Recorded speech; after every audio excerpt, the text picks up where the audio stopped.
As Jerry was repairing a stretch of road in his driveway, he suddenly spotted a cover that he hadn't noticed before. Curious, he pulled on the cover to see what was below, only to uncover that it was a hidden trapdoor. Heart pounding, he opened it, revealing a dimly lit underground room. But what he found inside was beyond anything he could have imagined. Without hesitation, he reached for his phone to dial the police, his voice trembling as he described the haunting discovery. Jerry's heart was beating in his chest. Did he actually just find this? Not long after, Jerry could hear the police sirens in the distance. He had climbed up the ladder as fast as he could and waited for the police to arrive on his driveway. No way on earth would he ever go down into that room again. This was now something the police had to handle. As soon as the police entered the room, Jerry could hear their confused voices. It was pitch black down there, so he could only hope they found what he knew was down there. But when they came up again, Jerry was shocked. But what did Jerry find in the hidden room? Why did he call the police over it? And what was so shocking? But before we start, smash the like button and make sure to subscribe if you haven't, and hit that notification bell so that you won't miss any new stories. Jerry's messy and run-down driveway had been bothering him since the day he moved in. He had been living in his home for 3 months now, but never had the time to fix it. Finally, on a lazy Sunday, he decided it was time. He put on 90s music to get him motivated and began to clear out all the clutter. Bit by bit, he started to see the progress. At one point, he realized that after today, he could finally use his driveway for what it was intended to park his car. But as soon as he started repairing a few cracks at the side of his driveway with cement, he noticed something he hadn't noticed before. There was a piece of metal embedded in his driveway. Jerry figured it was probably nothing and decided to leave it. Well, he tried to at least. Because as he worked on his driveway, he kept noticing the metal hatch in the corner of his eye. As he walked over to the hatch, he noticed how big it actually was. It was just big enough to fit a human. Jerry remembered he saw a screwdriver somewhere up his driveway. So, he went and looked for it. He found it rather quickly and immediately got to work. He pried the screwdriver inside the crease and pushed the end down with all his weight. To Jerry's luck, the hatch began to move. As the hatch lifted, Jerry slid his whole hands underneath and was now able to give the hatch a final push. He had prepared himself for a sewage pipe and bad smell, but that wasn't at all what he was looking at. Instead, he looked at what seemed like a long tunnel down under the ground. Jerry carefully peeked over the edge and saw how far down it went. What could be down there? As Jerry looked down, he also noticed there wasn't a ladder or stairs. He did see a point where once a ladder was attached, but somehow, the ladder itself was gone.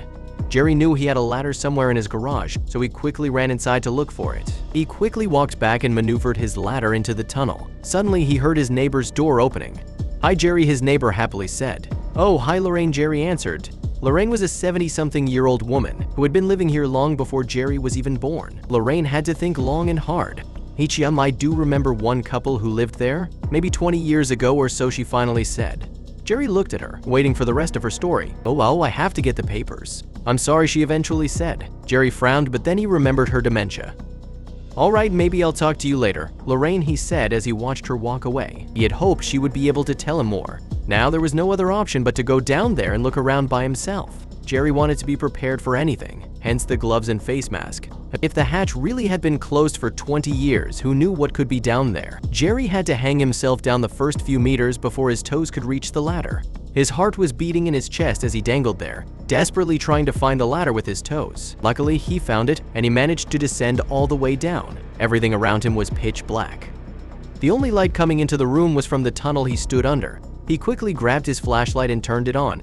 In the flashlight's beam, Jerry could see many different kinds of particles floating around, probably dust and sand, but Jerry wasn't sure. He was just glad he decided to wear a mask down there.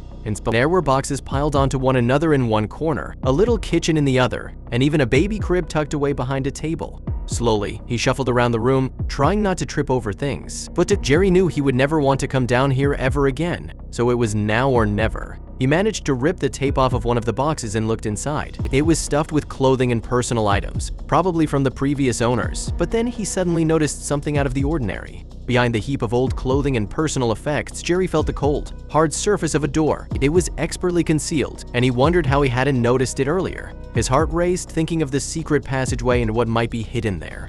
The underground room just became even more intriguing. Frantically searching the room, Jerry's eyes settled on a sturdy metal rod, discarded amongst some rubble. With a surge of adrenaline, he grabbed it, feeling its weight in his hands. Desperation and curiosity combined, he thrust it against the padlock, hoping against hope to force it open. After a few more forceful strikes, he heard a satisfying snap. The door inched open, revealing only darkness beyond its threshold. Before him was a long stairway, its end shrouded in mystery. Jerry hesitated momentarily, remembering his earlier sentiment of now or never. Taking a deep breath, he cautiously descended into the unknown. A sinking feeling settled in Jerry's stomach as he realized he was unaware of this part of the house when he bought it. His lawyer had gone over every inch of the property's blueprints, and yet, this wasn't mentioned anywhere. How could they hide something so monumental, he whispered, feeling both betrayed and intrigued. With each step, the weight of the unknown bore heavily on Jerry. The boxes, unlike anything Jerry had ever seen, were a puzzle in themselves, crafted from a dense, dark wood and bound by metal. They seemed to defy any simple attempts at access. He wrestled with one, trying to pry its lock with the same metal rod, but this time, the obstacle proved more resilient.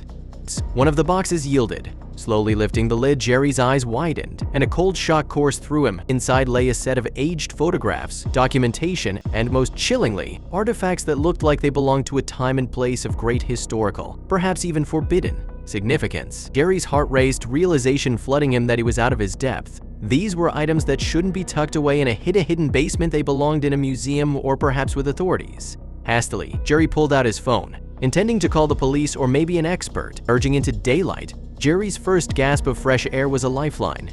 He quickly dialed 911, the weight of the situation heavy on his shoulders.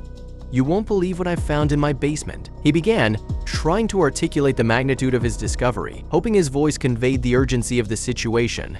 The operator's voice, calm and even, broke into his explanation. "Sir, are you in any immediate danger?"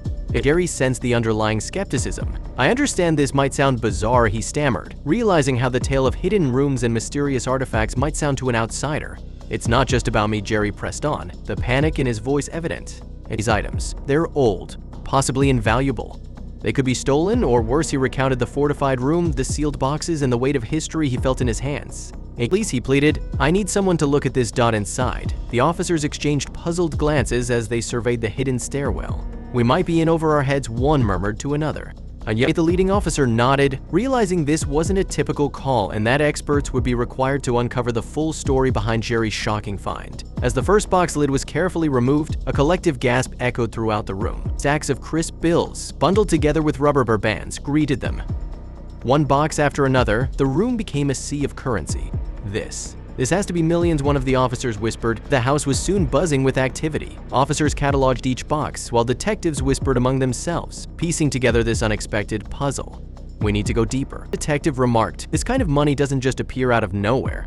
Detectives began their work by diving deep into the house's history. The trail led to the couple that sold Jerry the house, but records showed they had vanished without a trace, leaving more questions than answers. What if they were the robbers a detective proposed, laying out newspaper clippings of the unsolved heist? The similarities were undeniable. The audacity of the theft, the disappearance of the robbers, the amount of money stolen. Jerry's house had hidden the secret of two fugitives and their ill-gotten gains for 20 years. The quiet, unassuming couple had been living a life on the run, right under everyone's noses. The fortified walls, the secretive nature, the careful placement underground, it all started making sense. The bunker wasn't just for storage, but rather a calculated safe haven for the stolen wealth.